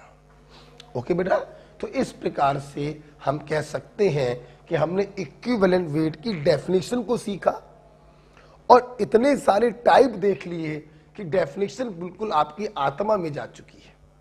तो एक बार हो जाए, व्हाट इज इक्विवेलेंट वेट? किसी सब्सटेंस का वो वेट जो 1 ग्राम हाइड्रोजन से या 8 ग्राम ऑक्सीजन से या 35.5 ग्राम क्लोरीन से या तो जुड़ रहा हो या उसे अपने अंदर से हटा रहा हो। ये डेफिनेशन वेट के टर्म्स में हो गई। आप वॉल्यूम के टर्म्स में भी पढ़ सकते हैं। 11.2 लीटर हाइड्रोजन या 5.6 लीटर ऑक्सीजन या 11.2 लीटर क्लोरीन से जुड़ रहा हो या उसे अपने अंदर से हटा रहा हो। ओके, इस प्रकार से आपने बहुत सारे सवाल किए। ये सारे सवाल आप ग्राम इक्विवेलेंट से भी करेंगे, जो हम बाद में फिर से करवाएंगे आपको। ठीक है, अच्छा देखो बेटा, जब हम लोगों ने इतना पढ़ लिया, आपने इतने सारे सवाल अभी किए टाइप 1, टाइप 2 टाइप 3 में आपने हर सवाल में देखा हाइड्रोजन, ऑक्सीजन और क्लोरीन पिक्चर में जरूर थी। ऐसे बहुत से केस बनते हैं जहां पर हम हाइड्रोजन, ऑक्सीजन और क्लोरीन को नहीं ढूंढ पाते। जब हाइड्रोजन, ऑक्सीजन आपको मिलेंगे नहीं तो आप डेफिनेशन से किसी का इक्विवेलेंट वेट नहीं निकाल पाएंगे। ऐसी सूरत में हम लोग क्या करते हैं,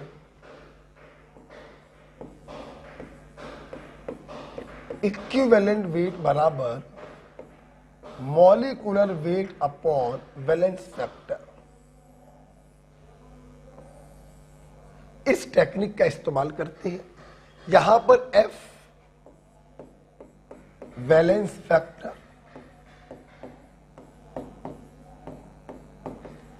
या कुछ लोग इसी को बोल देते हैं N फैक्टर। ओके, कभी कभी कुछ लोग यहां पर N लिख देते हैं, एक ही बात है। इक्विवेलेंट वेट बराबर molecular weight upon valence factor. ठीक है, अब मेरी बात सुनो। देखिए, मॉलिक्यूलर वेट तो एक फिक्स क्वांटिटी होती है, लेकिन इक्विवेलेंट वेट वेरिएबल क्वांटिटी होती है। तो गारंटी है वैलेंस फैक्टर भी एक वेरिएबल क्वांटिटी होगा। हाँ, अलग अलग लोगों के वैलेंस फैक्टर हम लोग अलग अलग तरीकों से निकालते हैं। अलग अलग लोगों के वैलेंस फैक्टर हम लोग अलग अलग तरीकों से निकालते हैं।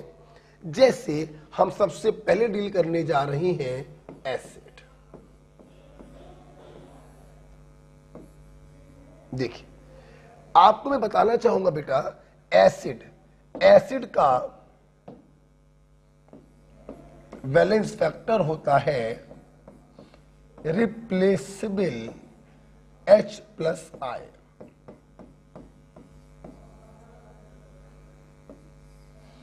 एसिड का वैलेंस फैक्टर होता है रिप्लेसेबल H+I।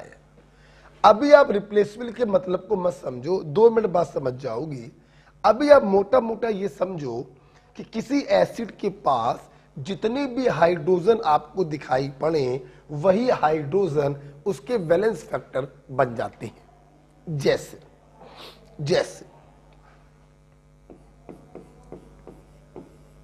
HNO3,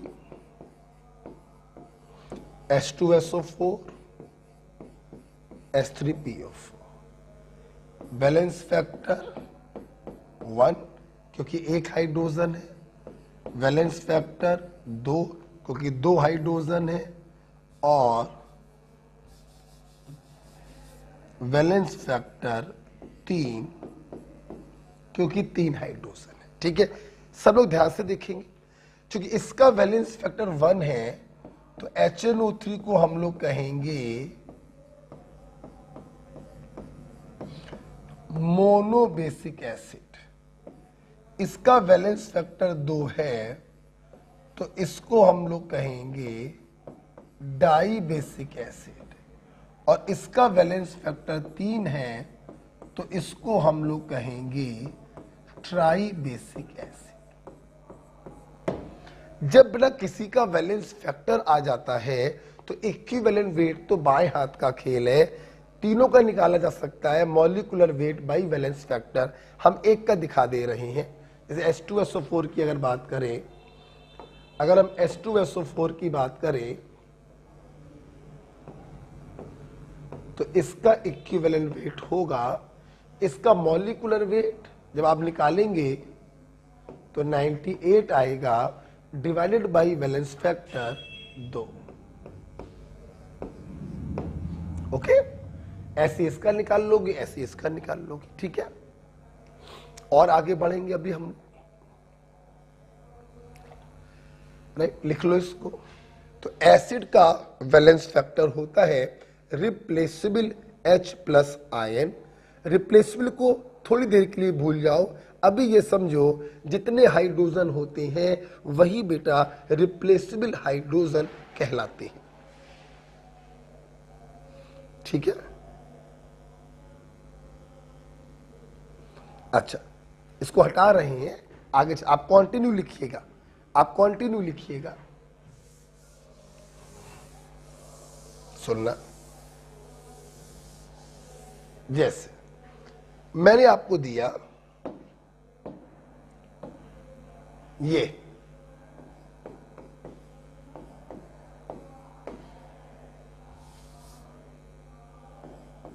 दिया COOH, ये आप जानते होंगे दिस इज ऑक्सैलिक एसिड, और डॉट लगा दिया 2H2O, तो ये बन गया क्रिस्टलाइन ऑक्सैलिक एसिड। ठीक है, अब देखिए, और एक मैंने और दिया आपको, ये एक बात सुन लीजिए ध्यान से, लिखवा भी दूंगा। वाटर और कार्बन से लगे हाइड्रोजन वैलेंस फैक्टर में काउंट नहीं किए जाते। वाटर और कार्बन से लगे हाइड्रोजन वैलेंस फैक्टर में काउंट नहीं किए जाते।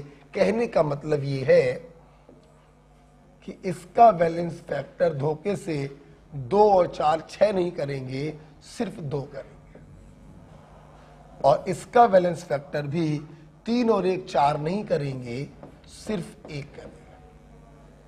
ठीक है, आइए ऊपर वाले का इक्विवेलेंट वेट निकाल कर देखते हैं। आइए,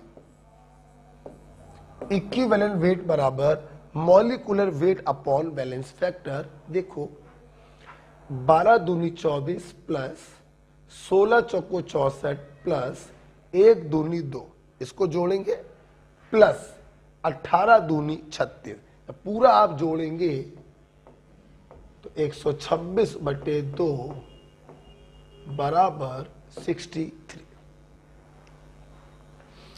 ओके, ये मैंने जानबूझ के इसलिए निकाल कर दिखाया। बहुत से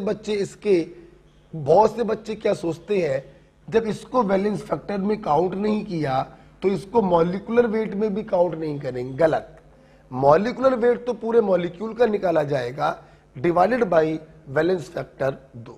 तो यहां पे लिख लीजिएगा, वाटर और कार्बन से लगे हाइड्रोजन वैलेंस फैक्टर में काउंट नहीं किए जाते।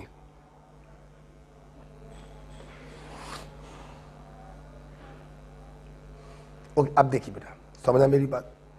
तो आप लोगों ने देखा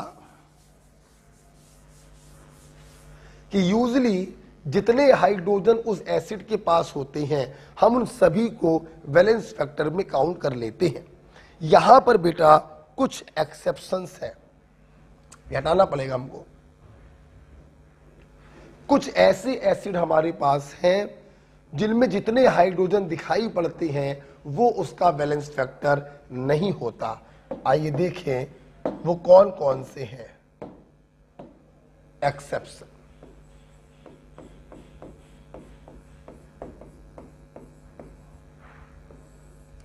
ये हमारे पास 4 हैं।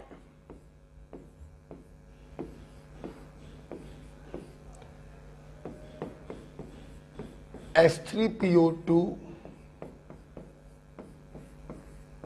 H3PO3, H4P2O5 और H3BO3। नाम देख लीजिए, हाइपो फॉस्फोरस एसिड, ऑर्थो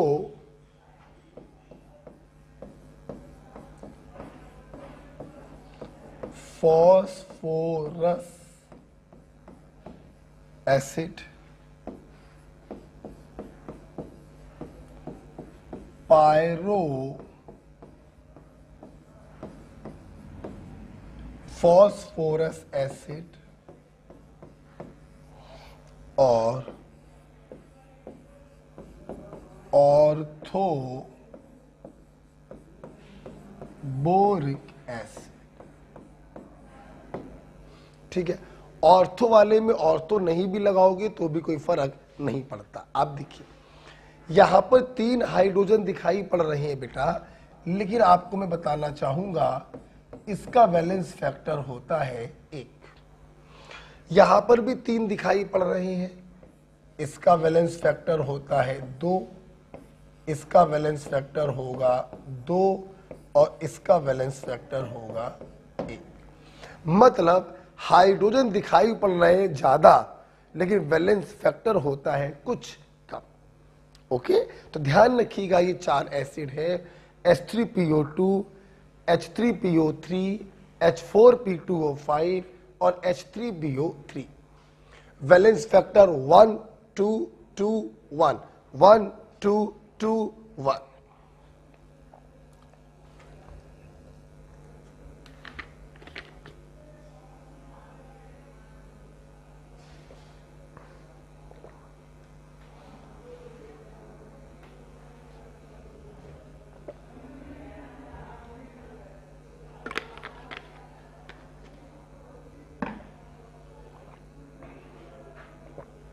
लिख लिया? आई।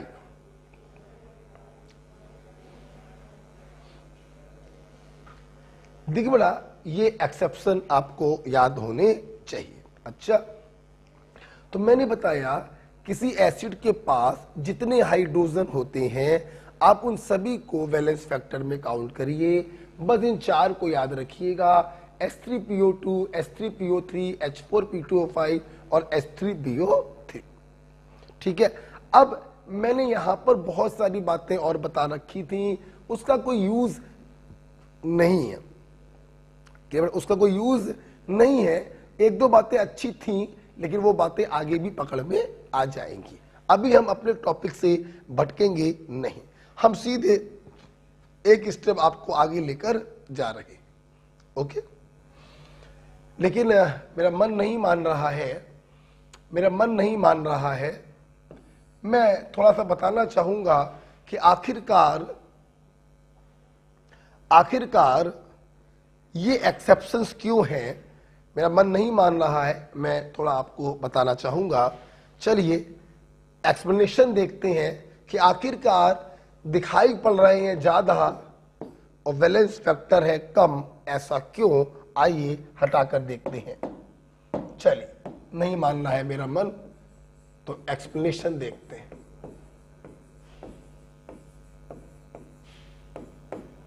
चल,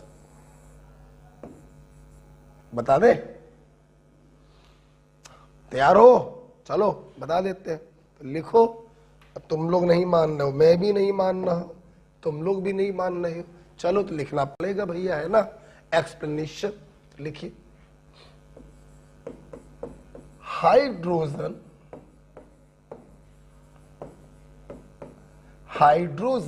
attach only to oxygen. Hydrogen attached to oxygen are only replaceable.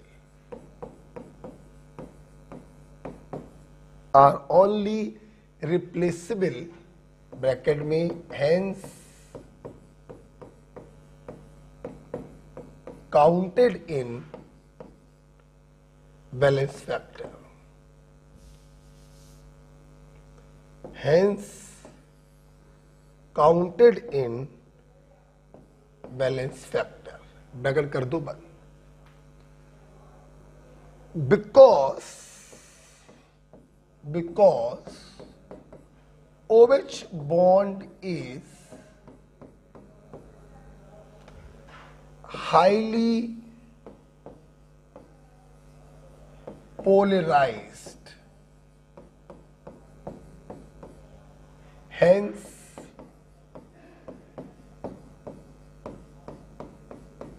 easily breaks by polar water molecule। ठीक है, देखिए बेटा क्या होता है एक्चुअली में, मैं आपको बताऊं होता क्या है। O से लगा जो H होता है, ठीक है, ये बॉन्ड हाईली पोलराइज्ड है। क्यों पोलराइज्ड है आपको समझिए। ऑक्सीजन इज हाईली इलेक्ट्रोनेगेटिव, इलेक्ट्रॉनों को अपनी तरफ पुल करेगा तो हाइड्रोजन पे आएगा इलेक्ट्रो प्लस चार्ज आएगा। अच्छा, तो जो OH बॉन्ड होता है हाईली पोलराइज्ड बॉन्ड होता है, निगेटिव और पॉजिटिव। अच्छा, तुमने एसिड को पानी में डाला, कौन सा एसिड? जिसके पास OH बॉन्ड होगा, पानी में डाला। पानी क्या होता है, आप केमिकल बॉन्डिंग पढ़ चुके हैं। पानी जो होता है एक प्रकार का पोलर मॉलिक्यूल है जो डाइपोल के रूप में एग्जिस्ट करता है। तो क्या होगा, ढेर सारे वाटर क्या करेंगे, अपने पॉजिटिव छोर से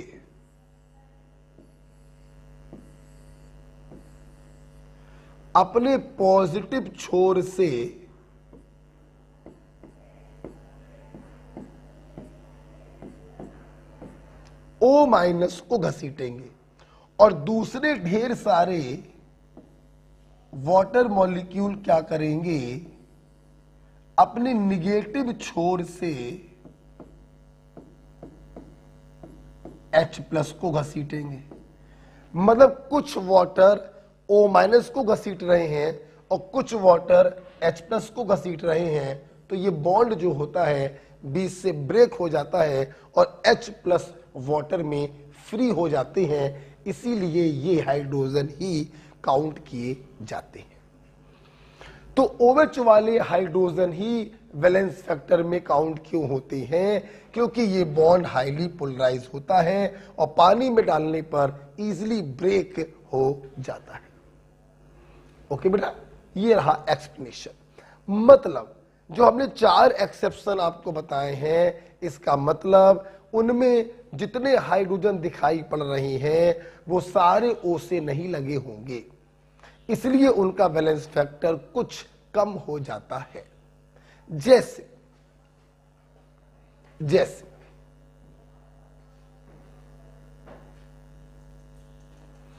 बता दें, अब ये बताया है तो अब कुछ भी छोड़ नहीं सकते, अब तो पूरी बताना पड़ जाएगा। मैं ये काटने की मूड में था, अब पूरा बताना पड़ जाएगा तो अब थोड़ा समय लग जाएगा भाई। अब थोड़ा एसिड जो है बड़ा हो गया, आप समझो, ये लिखने का मतलब है अब खेल बड़ा हो गया है ना। चलिए इसको लिख लिया तो हटाइए इसको, देखिए हटाए, अब खेल बड़ा हो गया, अब आपको पूरा दिखाना पड़ेगा हमको। देखिए अब खेल बड़ा ये हो गया, अब जैसे H3PO2 था,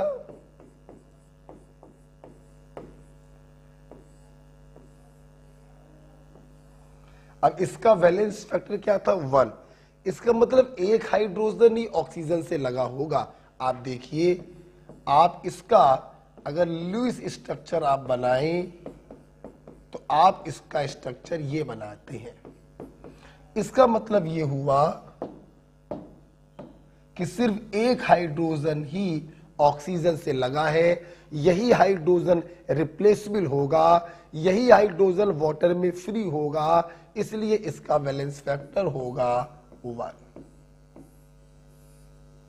ठीक है, जैसे हम लोग बात करें H3PO3 की, इसका वैलेंस फैक्टर 2 है, मतलब 2 हाइड्रोजन ही ऑक्सीजन से लगे होंगे,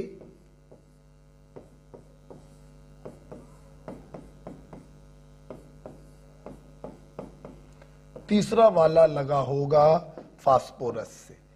इसीलिए देखिए ये 2 हाइड्रोजन ही रिप्लेसेबल होंगे, तो इसका वैलेंस फैक्टर होगा 2। फास्फोरस से जो हाइड्रोजन लगा है, इन दोनों की इलेक्ट्रोनेगेटिविटी ऑलमोस्ट बराबर होती है, ये बॉन्ड ऑलमोस्ट नॉन पोलर होगा, पानी में डालने पर ब्रेक नहीं होगा, इसलिए ये वाले हाइड्रोजन वैलेंस फैक्टर में काउंट नहीं हो सकते। लास्ट मैंने क्या लिखा था, H4P2O5 पायरोफॉस्फोरस एसिड। बेटा मैं थोड़ा भूल रहा हूं, मैंने इसका नाम क्या लिखा था, है इसका नाम क्या लिखा था? हाइपोफॉस्फोरस एसिड ना, इसका ऑर्थोफॉस्फोरस एसिड, इसका नाम क्या लिखा था मुझे याद नहीं, मैंने क्या लिख दिया, पायरोफॉस्फोरस एसिड। थोड़ी यार तबीयत थोड़ी ठीक नहीं है, बुखार चढ़ा हुआ है। पायरो देख लीजिएगा इसके पीछे मैंने क्या लिखा था, क्योंकि पीछे आने का कोई तरीका तो होता नहीं है, मैं डिलीट मार देता हूं।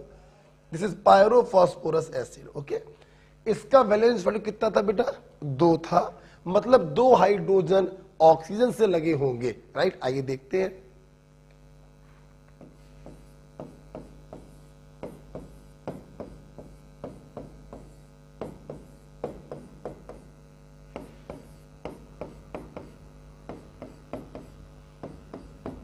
आप ध्यान से अगर देखें तो एक हाइड्रोजन ये रिप्लेसेबल है और एक हाइड्रोजन ये रिप्लेसेबल है, इसीलिए इसका वैलेंस फैक्टर होता है 2।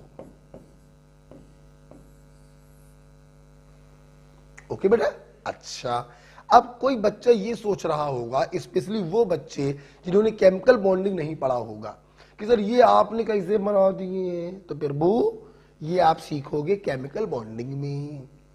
Lewis structure, pick up the centre element, place other element equally around it, hydrogen को ऑक्सीजन से लगाते हैं, सिंगल बॉन्ड से जोड़ते हैं, दानवीर कर्ण। तो जिन बच्चों ने केमिकल बॉन्डिंग पढ़ा उनको तो कोई प्रॉब्लम नहीं है, जिन्होंने केमिकल बॉन्डिंग नहीं पढ़ा तो वो अपना फोकस चित्रों पर लगाए, वो अपना फोकस लगाए जो मैं आज सिखा रहा हूं, कि वैलेंस फैक्टर में वही हाइड्रोजन काउंट होंगे जो ऑक्सीजन से डायरेक्ट अटैच होंगे।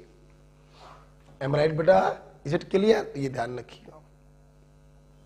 ठीक है, आगे बढ़िए। देखिए अब लास्ट वाला केस बचा H3BO3, इसका नाम क्या है बेटा, पायरोफॉस्फोरस एसिड। ठीक है, अच्छा अब एक लास्ट वाला केस बचा H3BO3, ध्यान से सब लोग देखेंगे उस केस को, मैं इसको हटाने जा रहा हूं। ठीक है, लिख लो।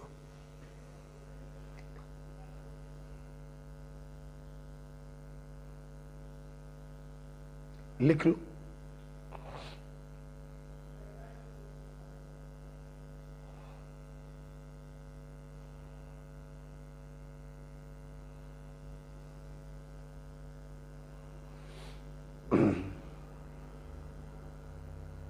ओके, आइए अब जरा हम लोग केस देखते हैं H3BO3 वाला, जिसका वैलेंस फैक्टर था 1। देखिए आपने इसका स्ट्रक्चर बनाया, इसका जैसे स्ट्रक्चर मैं बनाऊंगा ना तुम लोग ताज्जुब खा जाओगे।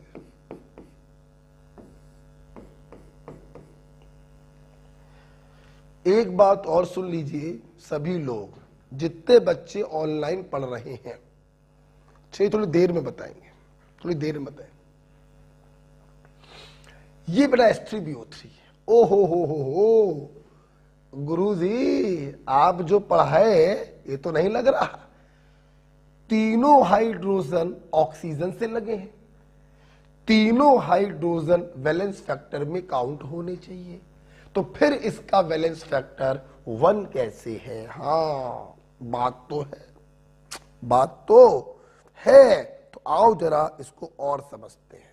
सुनो, तुम्हें मालूम होना चाहिए बोरॉन जो होता है वो 3rd ग्रुप का मेंबर है, 3rd A ग्रुप।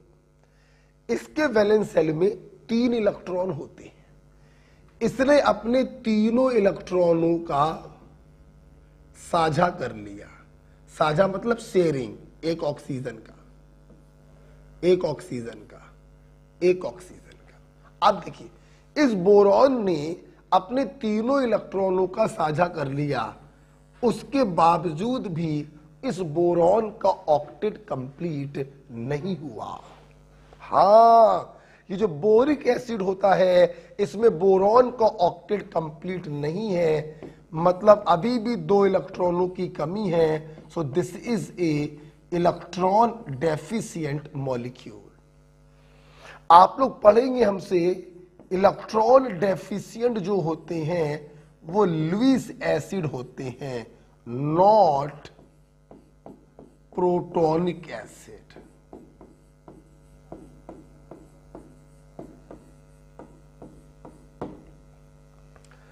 देखिए, इसके पहले आपने जितने भी एसिड पढ़े थे वो सब के सब प्रोटोनिक एसिड थे, आर्हीनियस एसिड थे, जो पानी में जाकर अपने अंदर से H+ को डोनेट करते हैं।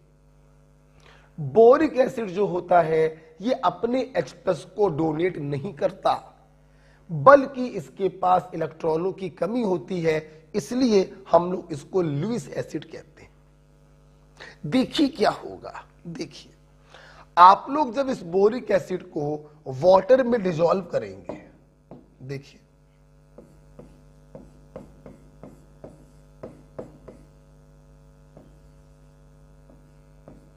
आप लोग जब इसको वाटर में डिसॉल्व करेंगे, होता क्या है, इस बोरॉन को अभी 2 इलेक्ट्रॉनों की भूख लगी है, तो अपनी भूख को मिटाने के लिए क्या करता है बोरॉन, वाटर से OH को घसीट लाता है विद बोथ बॉन्ड पेयर।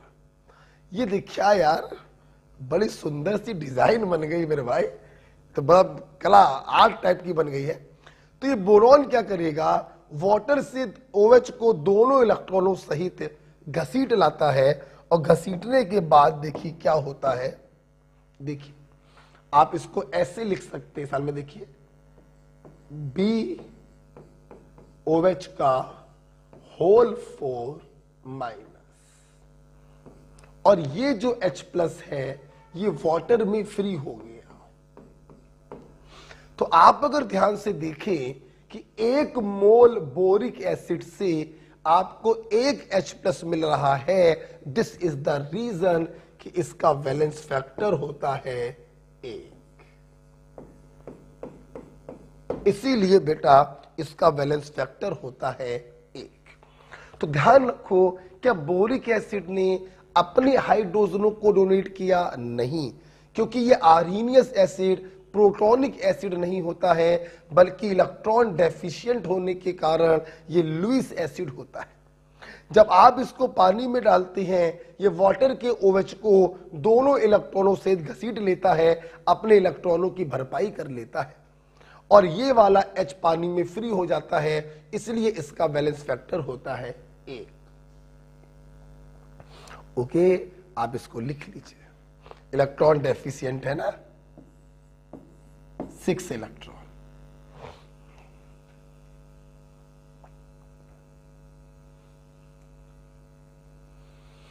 ठीक है बेटा, ठीक है। अच्छा भाई, अब मेरी बात सुनना। बोरिक एसिड जो है एक वीक एसिड होता है। क्या होता है? वीक एसिड होता है।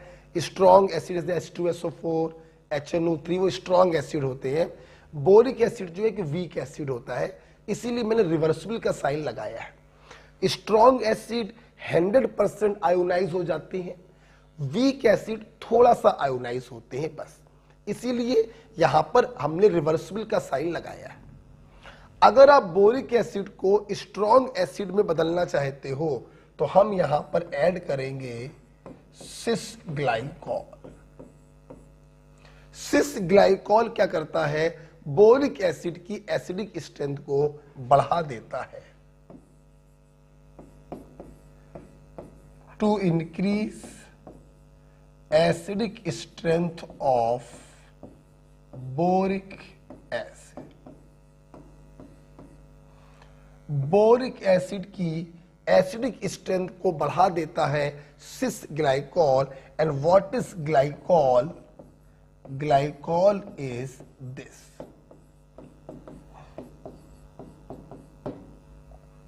ओके, सिस ग्लाइकॉल ही क्यों इस्तेमाल करते हैं? दोनों OH सेम डायरेक्शन में होने चाहिए, अपोजिट डायरेक्शन में नहीं होने चाहिए। ये बताने का कोई आपके लिए मतलब नहीं है, वरना मैं आपको ये भी बता देता। हेलो,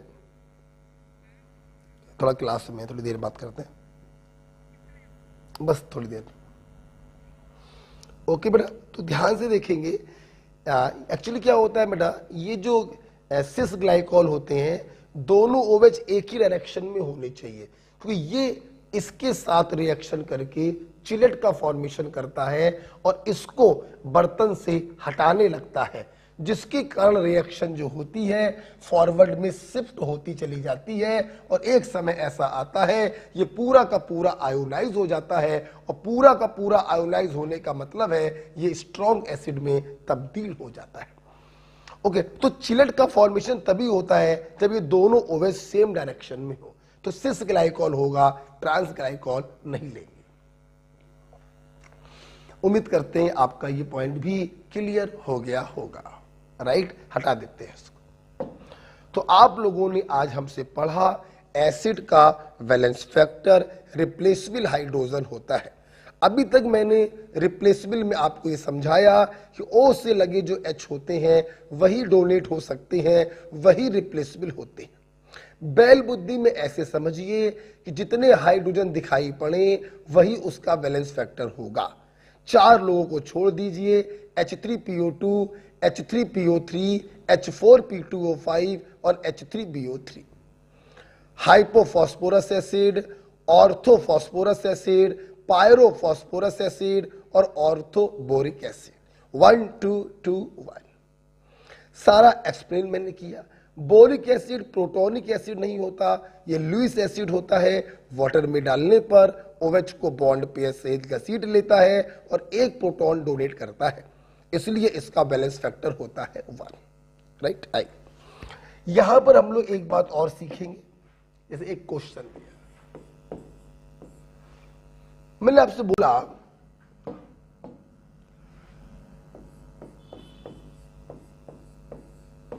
आपके पास H3PO4 है। मैंने आपसे कहा बताइए इसका वैलेंस फैक्टर क्या होगा, आपने बोला 3। क्यों बोला 3? मैंने ही पढ़ाया। जितने हाइड्रोजन दिखाई पड़ते हैं हम उन सभी को रिप्लेसेबल मान लेते हैं, उन सभी को वैलेंस फैक्टर में काउंट कर लेते हैं। ठीक, बहुत बढ़िया बहुत बढ़िया। अच्छा भाई, अब सुनना, अगर क्वेश्चन आता H3PO4 है, हमने उसकी रिएक्शन NaOH से कराई और प्रोडक्ट बनाया NaH2PO4 प्लस 1। अब हमने आपसे पूछा इसका वैलेंस फैक्टर बताइए। अब घर की खेती नहीं है कि जो चाहो वो उगाओ, अब घर की खेती नहीं है कि जितने हाइड्रोजन दिखाई पड़ रहे हैं सभी को रिप्लेसेबल मान लो, सभी को वैलेंस फैक्टर में काउंट कर लो। नहीं, जब रिएक्शन आपको दी जाती है तो हम रिएक्शन को देख के ये पता लगाते हैं कि कितने हाइड्रोजन वास्तव में रिप्लेस किए जा रहे हैं। आप देखिए 3 हाइड्रोजन थे, 2 हाइड्रोजन अभी भी हैं, तो रिप्लेस कितने हुए? 1। तो अब वैलेंस फैक्टर होगा 1। अगर ये रिएक्शन ना लिखी होती तो हम बोल देते इसका वैलेंस फैक्टर 3, हम सबको रिप्लेसेबल मान लेते।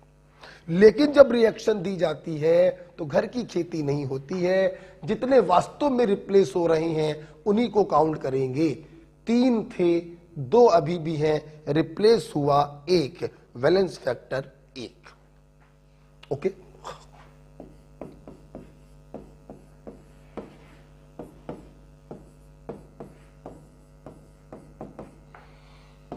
ये रिएक्शन दे दें।